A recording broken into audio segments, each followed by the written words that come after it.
What's up, gente? What's up, Raza?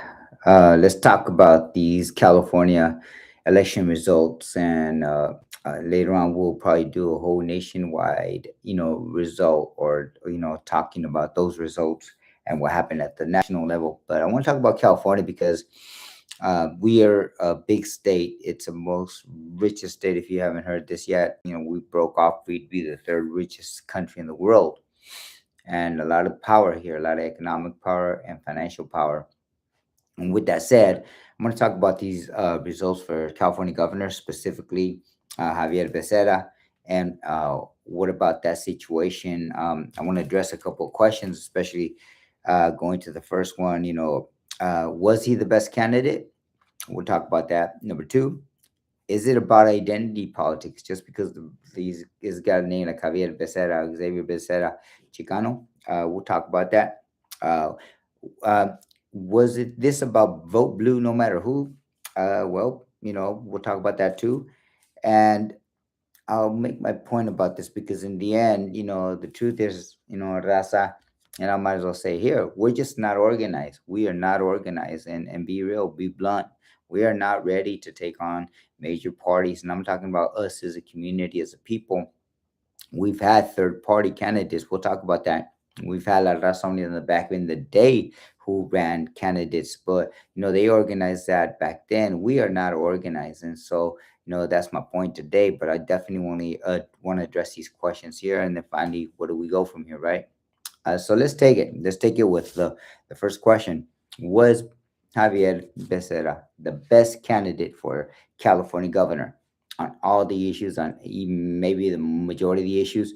Was he the best candidate? No, there's other people way better than him. I believe it was Ramsey Robinson. He with the Peace and Freedom Party. That brother, he ran, got a lot of votes, but we know that he was good on the issues. We know what he stood for. Um, and when it came to, for example, ICE, he took a much stronger position on ICE and healthcare for all. And those are questions Javier Becerra will have to answer for, right? So was he the best candidate? No, especially when you look at people like Ramsey Robinson. Let's take another person here, Butch Ware. Butch Ware, who I met, interviewed for a study group that I do, across the country with the Second Rainbow Coalition and NASA. Brother came on along with Jill Stein. They came on and years ago, and when they were running for president and vice president, he's better on the issues, a lot better. And he ran with the Green Party, obviously, but he had to run in as a write-in because he was kicked off the ballot, pushed off the ballot by the Democratic Party, literally, moved off the ballot. You had to write his name in if you supported him. So he was way better on the issues than Javier Becerra. So was he the best candidate? Nope, was not. Um, I played football. I wrestled when I was in high school. I did a lot of things. I remember we had coaches that used to say a lot of things. And I've heard it even up to, as recently as not long ago, where people say, you go to war or you go to battle with the people, the team not with the team you wish you had, not with the team you dream you had. You go to war and battle with the team that you have, that you've built up. And up until this point, Raza, our team isn't organized. Our team isn't united, and our team is not ready to, battle. So when it comes down to it, Javier Becerra was not the best candidate, was not the best person out there, especially on the issues.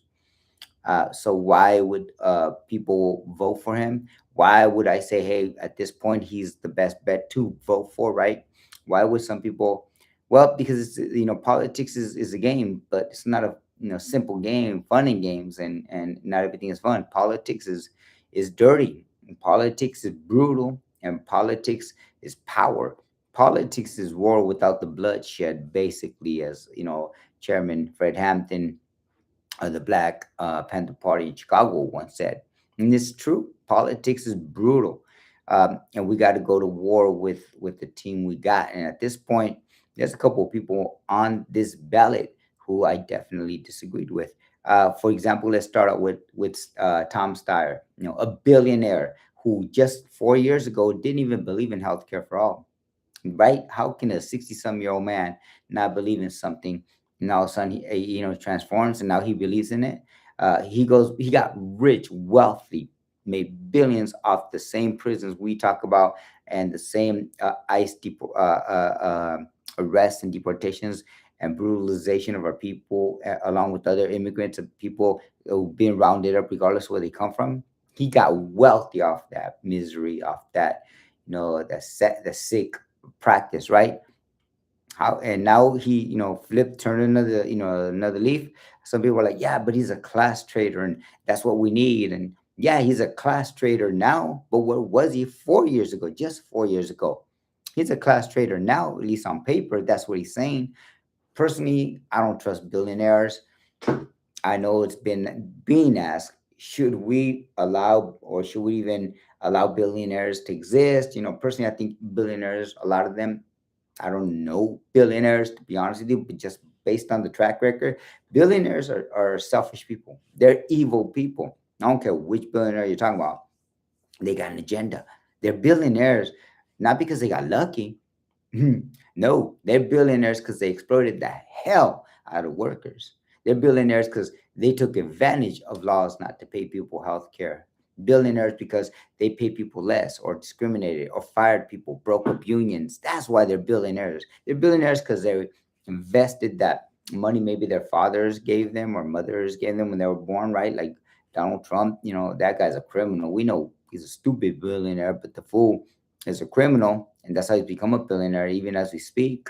But these billionaires, I don't trust. I don't care who you are. I don't care now that he's saying that the right things. No, no. There's a track record, and his record shows that he got wealthy off the misery of our people, but also just up until 4 years ago, he still didn't support single payer health, or would he still didn't support healthcare for all, right? And that's a big question.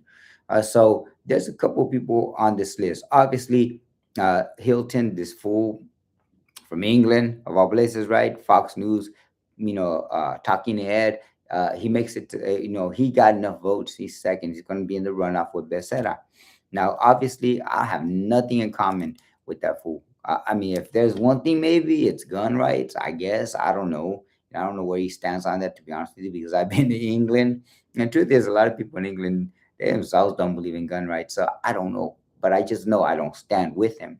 Or Bianco, who, by the way, is joining a white supremacist organization out in Europe, talking about how to get rid of immigrants and how to do it right, do it right. So as we speak, following the election, so I have nothing in common with the right wing. I have nothing in common with white supremacists. And so, as to the question, was Javier Becerra the best candidate? No, straight up no. But let's go on to the second question there.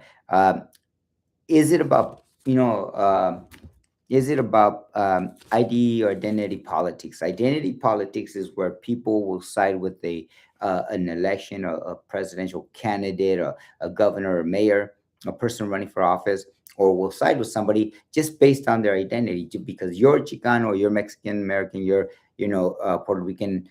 People will side with them just based on that alone. A black brother, votes for a black brother or sister, and same thing for white people. That's identity politics, and that is not anything new. That's happened. It's, in many ways, historically, people tend to gravitate that way. They see their own people. We're very tribal, so obviously we see a brown person, we're like, all right, here a Spanish surname, which Spanish surname I know, but we gravitate towards that.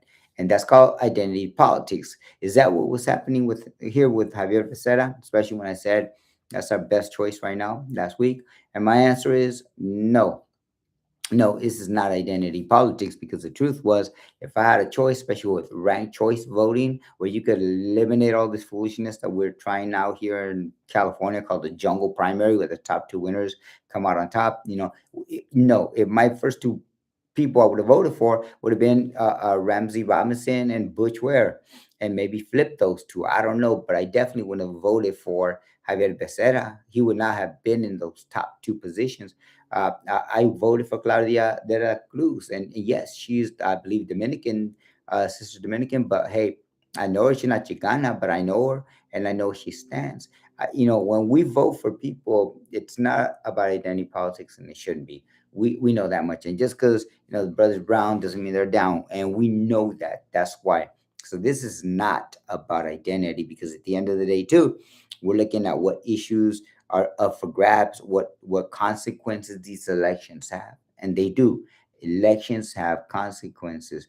Why does everybody, have you ever thought about why they make it so difficult for people to vote, for us to vote, for young people to vote, for they make it so difficult because they don't want us to vote.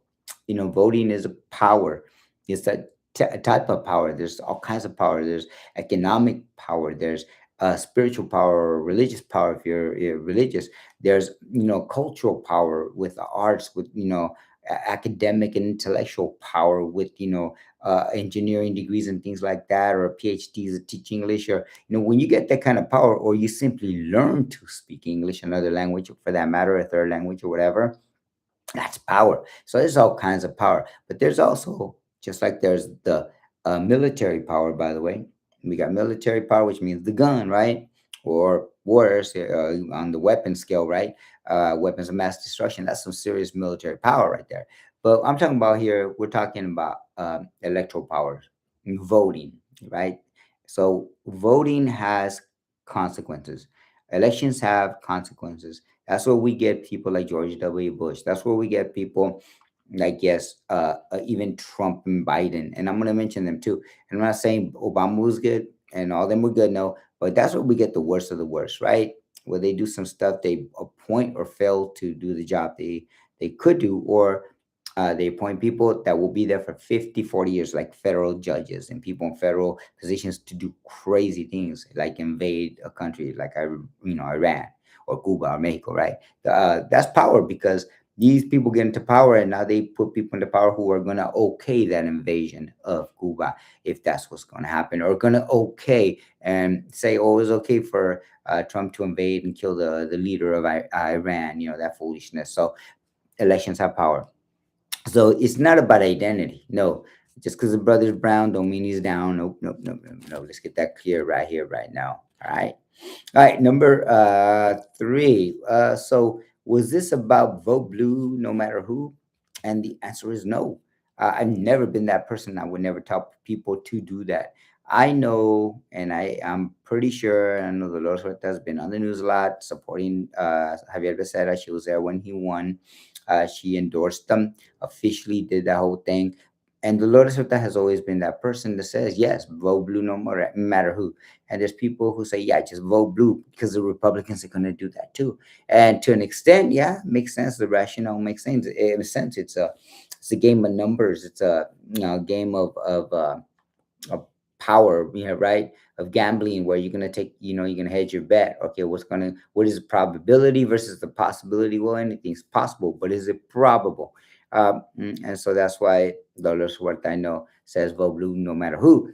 No, it's not about that for us. As a matter of fact, now that Javier Becerra is in this runoff, and I'll be talking about this later on this summer, as we prepare for the elections in November, which is the actual election that would make him governor if he was to win. There's still some people making noise, and there's still that threat, right? That threat of the right wing, but he does not own our vote. Matter of fact, he is not owed our vote.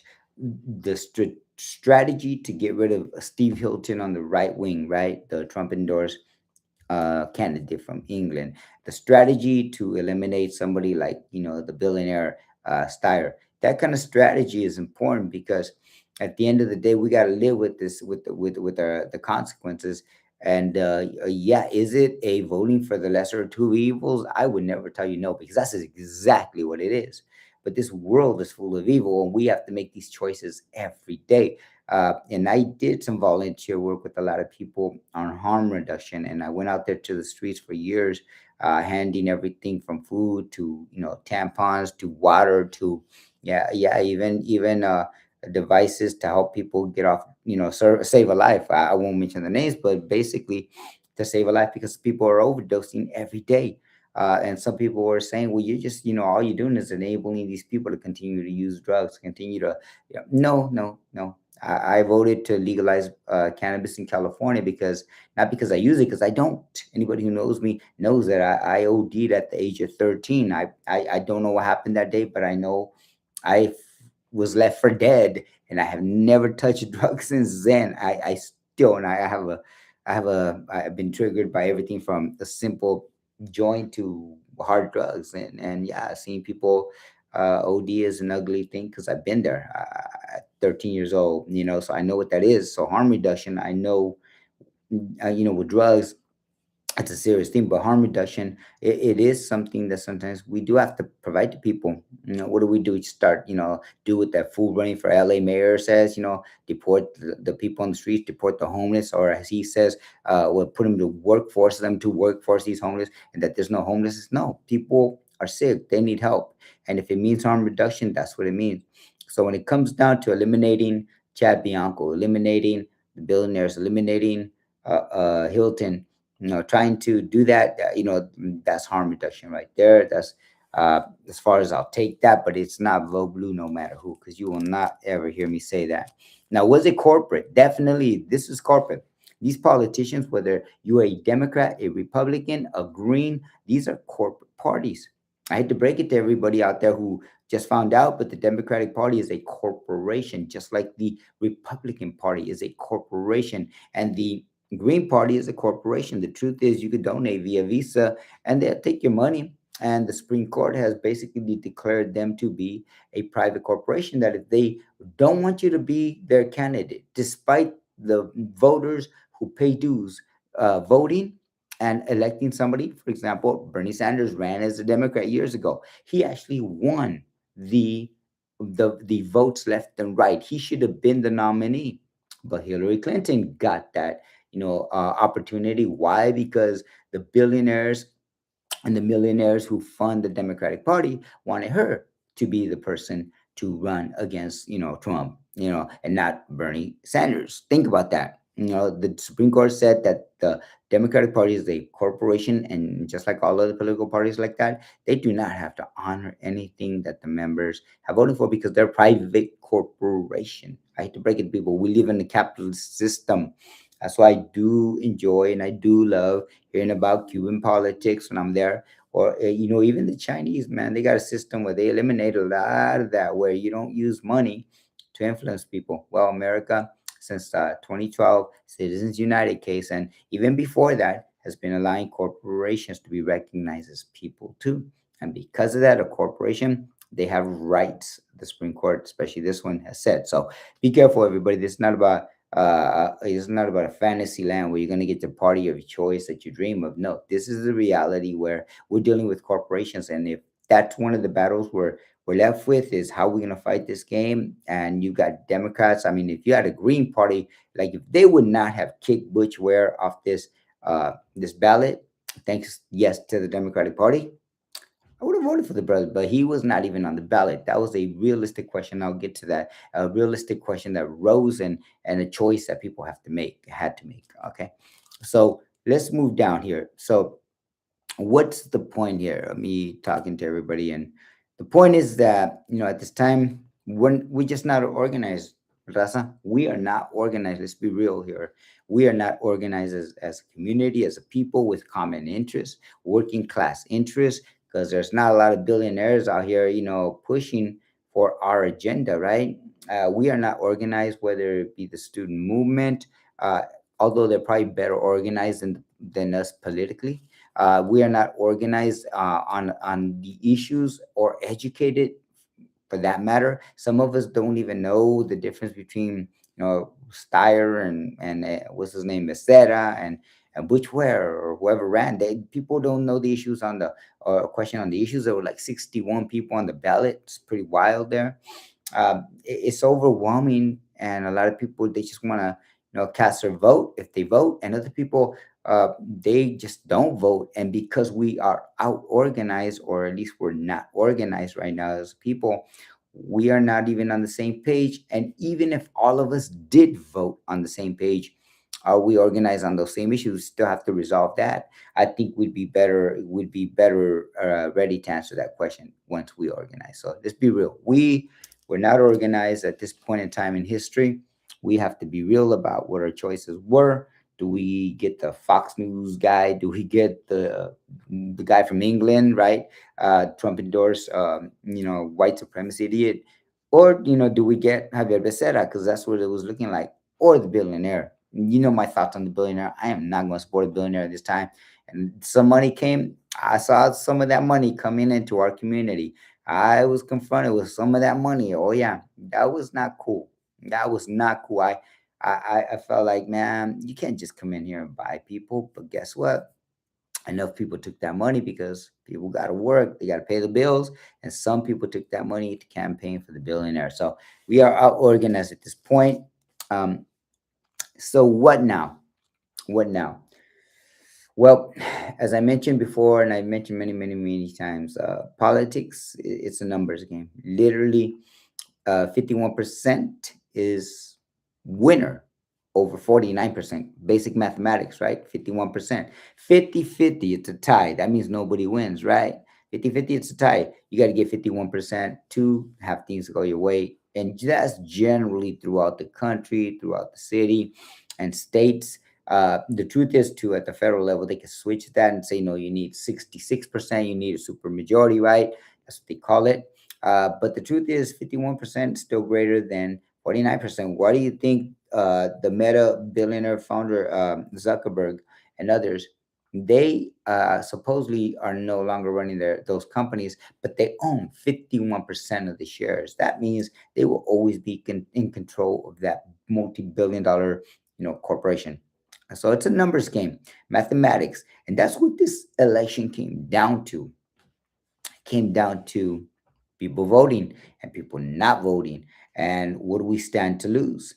51%, that says a lot right there. And if we talk about quote unquote democracy, right? If we talk about democracy, that's what democracy supposedly is, where the people rule. So we need to not just organize ourselves, we need to also learn about the issues, the candidates, be better prepared and be ready to go, because we don't have to vote. I mean, that's just the truth. You got the right not to vote. And for those who are able to vote and say, well, my vote, isn't going to count, or my vote is just a protest vote, I want to show them where I stand. And yes, you got the First Amendment right to do that.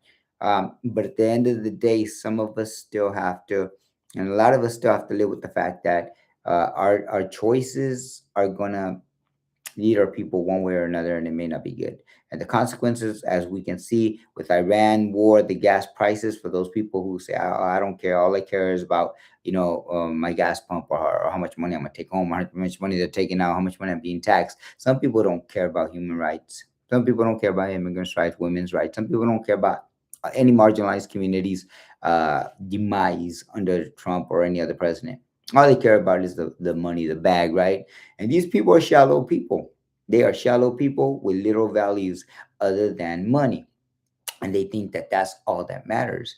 Unfortunately for you, if you're in that category, you're stuck on stupid. But all right, stay there, stay there. But even you are paying the price. Even you are now realizing that although you say are loyal to Trump, or loyal to Hillary Clinton, or loyal to whoever is going to give you cheaper gas, guess what? They'll sell you out in a heartbeat too. And that's why Javier Becerra, and I said this, if he wins, he needs to be held accountable.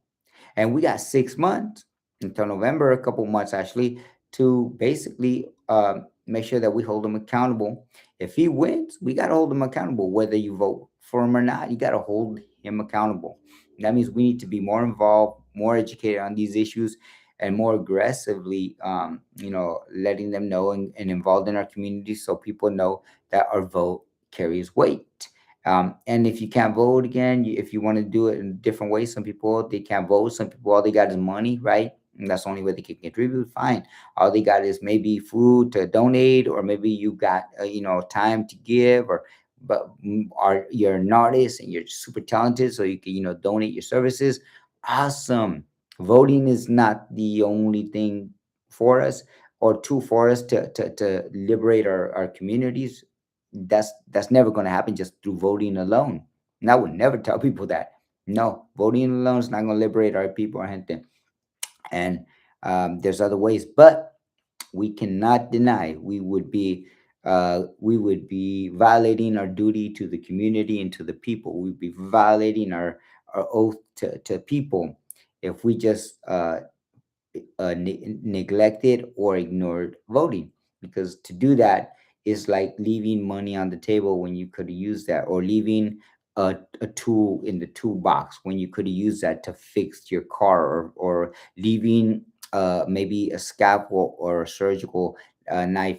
The surgeon could have used that to do a better job in this heart surgery that is critical, but because the surgeon didn't use that tool in the toolbox, now somebody's going to possibly die, if not have a lifetime of misery. And it's sad. You do not want to breach a duty to the people you say you're there for, right? So voting is about mathematics. Voting is about timing, but it's also about being organized. If we're not, I'm going to go back to my point. If we're not organized, let's do some harm reduction here.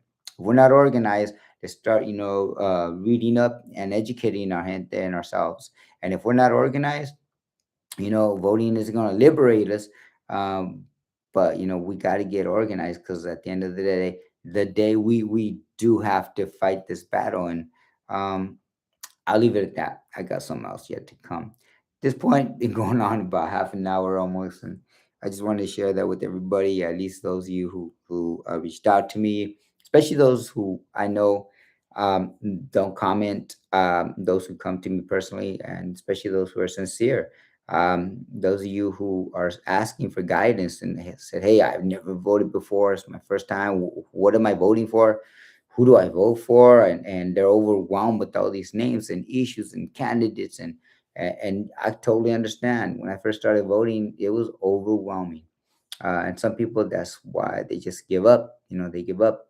But elections have consequences. So Raza, I just wanted to deliver that today, because I did not endorse anybody, and we will not endorse anybody, whether it be Raza Unida. Raza Unida at this point is not endorsing candidates, or running candidates, I should say. It's not what we do. Brown Beret is a Brown Beret. If y'all notice, we did not endorse, and we do not endorse. We've learned our lesson a long time ago. These politicians will flip on you. Last thing we want to do is put our logos or name behind a politician that's going to flip on you, going to go rogue. And there was a couple in this election, by the way, used to be Raza, who supposedly was down, and now look at that. They're running with, talk about being corporate and bought out. That's a whole different story there. So that's why I didn't endorse as a Brown Beret. And that's why I didn't endorse as a Razonera, because Razonida and Brown Berets is sacred to our community, especially Raza Unida, who has ran candidates in the past. We're definitely not organized at the national level and state level, but definitely that's something we're looking forward to doing in the future.